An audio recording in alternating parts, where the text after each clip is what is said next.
Welcome back to the channel. This is the Action Figure Grader, and for those of you that collect vintage Star Wars figures, I'm sure that most of you were watching the Goldin auction last night for the rocket firing prototype Boba Fett that sold, and the auction was really fun to watch as it was ending, and it went into extra bidding, and every time somebody bid, it'd add 30 minutes, and it was a true bidding war that broke out for a massive price of $1.342 million, the most expensive action figure that's ever sold to my knowledge. And this is kind of getting into the prices for vintage comic books like Action Comics #1, or the first Batman, things like that, or the Honus Wagner baseball card that often fetches big boy money in the millions of dollars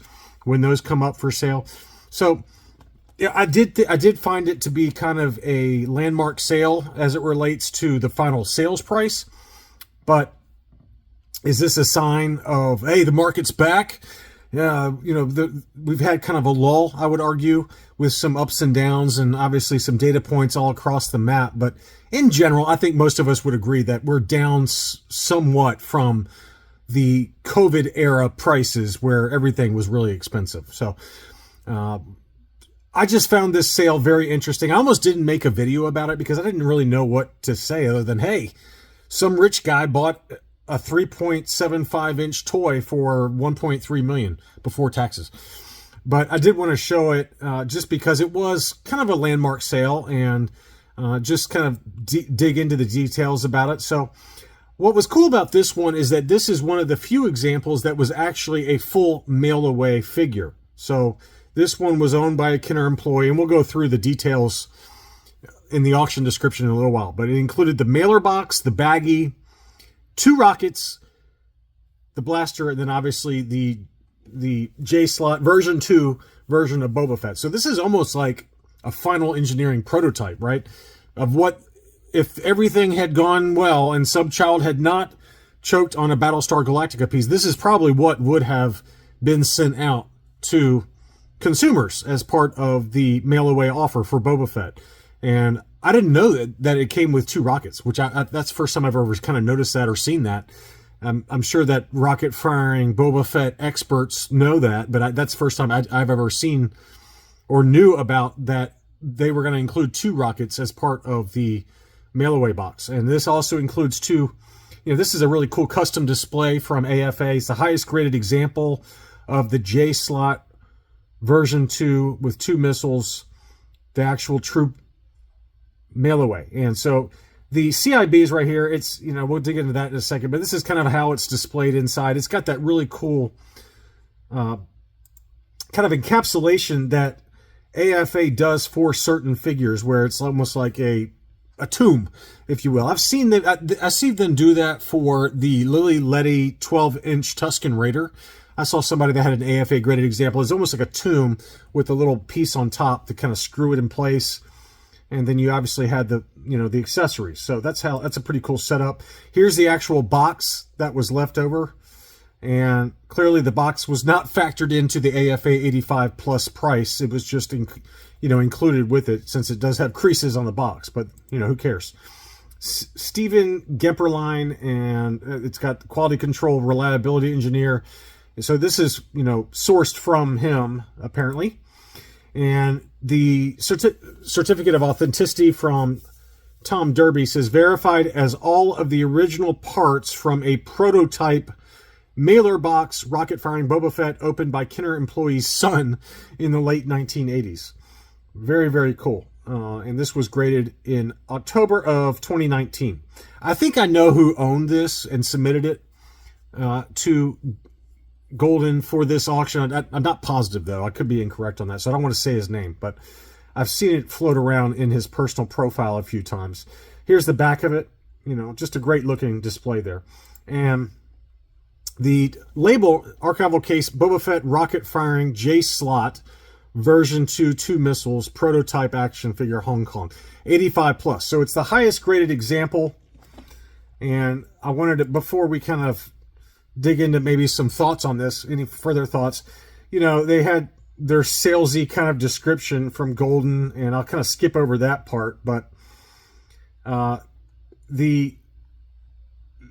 it says here, when the L slot mechanism proved too unsafe, Kenner commissioned the J slot with the idea that it would be harder to misfire the missiles. And so they were kind of cognizant of children choking on it. And the workaround proved insufficient, and the cost of the mechanism, coupled with the threat of harm to children, caused Kenner to scrap the entire project, opting to have the missile sonically welded to the back of the figure. For the J slot specimen, only discovered by the hobby during the 1990s, there's apparently 24 to 26 known examples known by collectors, with most bearing the hallmarks of testing, rendering them pale in comparison to this offering. There are, as far as we know, there are only 3 mailer J slot version 2s with 2 missiles examples in existence. So this is one of 3 and the highest graded example. So they did a good job of really pumping this up, all right?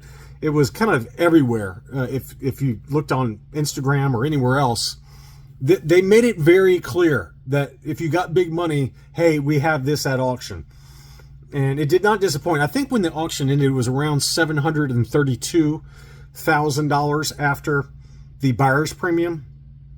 And obviously the bidding kept going. And every time somebody bid, let's check out the bidding history. Let's see what we got here. So here's the bidding history, and it was around this number, 700, 750, somewhere in that ballpark. Maybe it was, around here is where it kind of ended, but it kept jumping in increments of $50,000, and it kept going from when the auction was originally supposed to end somewhere around 9:03 p.m. Eastern time.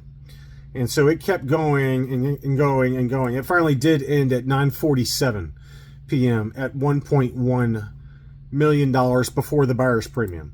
So $1,342 million with the buyer's premium, plus you got to pay taxes on that. So you're really looking at, let's call it round numbers, about $1.5 million for an action figure. And leading up to it, in a lot of the big groups, like the senior guy groups, 12-back groups, stuff like that, they were wondering if it was going to cross $1 million. And sure enough, it did. And again, to my knowledge, I don't, if someone can correct me in the comments, I don't follow the really ultra expensive items like this. But to my knowledge, this is the most expensive single action figure that's ever sold. And I'm sure it's going to get, this record is going to get broken again, without a doubt. And going back to some other rocket firing prototypes, remember when this one sold on Heritage? This was May 31st for $525,000, including the buyer's premium. Now, this is an L slot, hand-painted, okay?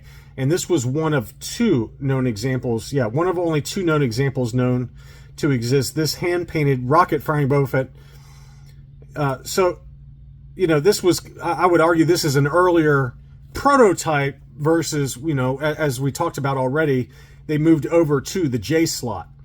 But obviously, this one is cooler. I don't know which one's cooler. You guys tell me in the comments as you're leaving me a like, hopefully. The Heritage example obviously is only an AFA 60, but it's hand painted. It's an earlier prototype, right? The L slot came before the J slot, and I don't know. I mean, to me, it's if you're into the rocket firing prototypes, I would think from an investment perspective that it's not about maybe the grade. It's about having one of the rarest prototypes. And to me, yes, it's an AFA 60, but it's a hand-painted example, earlier stage kind of prototype. And, and when this one sold for $525, I kind of blew a gasket and said, that's insane. You're never going to make your money back on that. Well, whoever bought this one said, hold my beer, because that dropped $1.342 million. Now, it is kind of cool that it's got the provenance and the history and being a Kenner employee, and the fact that this one was one of the only kind of examples to make it to final stages where this is what it was going to look like when it was sent out, right? It's got the standard box and the baggie and the 2 rockets. So it's a lot of cool factors there.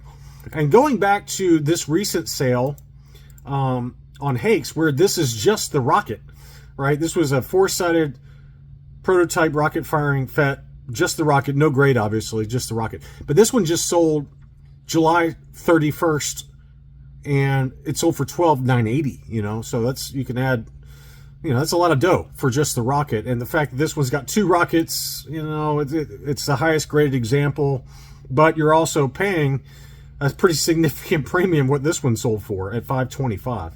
So these are kind of the 2 biggest data points and 2 recent data points, really. So is this kind of the beginning of the next stage of action figures being accepted as part of that exclusive class of collectibles for the ultra high net worth individuals who collect, like, you know, Amazing Fantasy 15, you know, first Spider-Man, or Action Comics, well, you know, all the different really exclusive books, comic books that go for millions of dollars, or, you know, the Honus Wagner baseball card, or the recent sale of a very high graded Mickey Mantle card. So you know, Roger Maris, all those kind of things, Babe Ruth cards. You know, there's a lot of other assets within the collectibles category that have approached these and exceeded these kinds of numbers that we just saw from this Boba Fett. But is this, you know, are these 2 sales now showing that the ultra rare action figures are entering that class? I don't know. And it, you know, for most of us, I'm sure there maybe are a few of you watching that might be able to afford something like this, but the vast majority of us would never want to spend this kind of money on a single action figure. But they're not worried about their assets if they're buying something like this. They are just diversifying, putting their money to work, you know. And I get it, right? I think there was a perfect storm for this, right? We have inflation that's kind of settled out, and the Fed, I don't want to dig too much into economics, but just bear with me for a second, all right? Just bear with me. We've got the Fed coming out. That's most likely this fall they're going to start cutting rates, right? So that's already affecting treasuries and things like that. The stock market is at all-time highs. We had a drop of 1,000 points last Monday, and that was quickly erased in 4 days. So it's gone up since then. It's past that drop. So Nvidia went up like 26% last week alone. And so the valuations on stocks are a little precarious. We had Warren Buffett has recently gone into mainly cash, right? Or not mainly, but a lot of cash. He has more cash than the Federal Reserve right now. It's crazy, because I think he views stocks as overvalued. Sell whenever other people are being greedy, right? Be fearful when others are greedy, and greedy when others are fearful. And so maybe there's just folks out there that have got, you know, a spare $2 million, $5 million, $50 million. They don't know what to do with it. They don't want to put it in stocks because they view it as overvalued. They don't want to put it in real estate because that's overvalued, and I would agree. And your return of just sitting in treasuries right now is minuscule and going down every day with where the Fed is heading. So again, I'm just contemplating or thinking about this out loud and wondering why all of a sudden we have 2 recent data points for items that have really blown through the stratosphere in terms of price. And if you look back at Hakes for a lot of these, you know, here was another one. This was a J slot version 2, so the exact same figure, only an AFA 50. And that one sold during, you could maybe make an argument of peak prices, March 2022. That's a little bit after the peak, but still very high at $204,000. Here's a number of other sales that were on Hakes. But at least the ones I pulled up on Hakes, in terms of their closed auctions, that was the most expensive, the J slot version 2, AFA 50. And that one only had a single rocket, obviously was not complete with the box and things like that. But, you know, and then we have earlier unpainted examples that have obviously gone for big money. 85 plus J slot that sold for $185,850. I mean, to me, this is the same grade. It's not complete. When did this one sell? This one sold November of 2019, so pre-COVID, and the value code on that was 200 to 350, and it sold for 185,850. And this one is the same figure, right? It's a J slot version 2. So whoever bought this has done really well. All right, they've done really well. I'm not saying it's worth the same as this one that just sold on Goldin for 1.342 million. Obviously not, because it's got 2 missiles and it's more complete, things like that. But that price is a lot more attractive, right, than this price of, where is it, of 185,850. I mean, that was only 5 years or less than 5 years ago, right? That's a pretty good return. I would argue that whoever bought this, if they listed that for sale now, they would see a pretty substantial return on their investment, just based on the recent data points. I don't think it would approach even, some of these prices of, it wouldn't approach the 1.342, but does it approach maybe some of these heritage prices of 525? Maybe not. I don't know. This is a hand-painted example, one of two. So it probably is a lower number than that, but I do think it's a little bit fortuitous, is what I'm trying to say, with the timing for when this one was listed. Just given everything else that's going on, I feel like, to me, we're in an asset bubble for everything, an everything bubble. And it was a very cool sale to see. Let me know in the comments what you think about this sale. Do you think that this is the beginning of the next stage for a lot of these ultra rare items? Does it trickle down to more common items? I tend to think not. I tend to think that they're almost like a separate entity, that you won't see a trickle down effect among collectors. But I do think that it will garner some mainstream media attention. And I think it could pull in the casual, high net worth individual who maybe is bored with art, or bored with comic books, or bored with trading cards, bored with some of the alternate asset classes that they already have in their portfolio. And maybe the next one that comes up that is maybe not as rare as this, but still high grade. Let's say you find an AFA 85 J slot that's, very similar to some of these others on here on Hakes, that have sold 4 or 5 years ago. Are they tempted to list soon, to take advantage of the media hype related to that one? So those are all kind of the things that were floating through my mind as I was putting this video together. And I'd be curious to hear your thoughts, especially from some of you who know these very well and follow this market, or maybe, dabble in these kind of collectibles. I don't. So it's like an idiot talking constantly about something that they know nothing about. That's what I'm doing right now. Anyway, thank you so much for watching. I hope you enjoyed it. And congrats to both the seller and the buyer on this beautiful figure that has really kind of set the new bar for vintage Star Wars collecting. Thanks again, and I'll be back soon.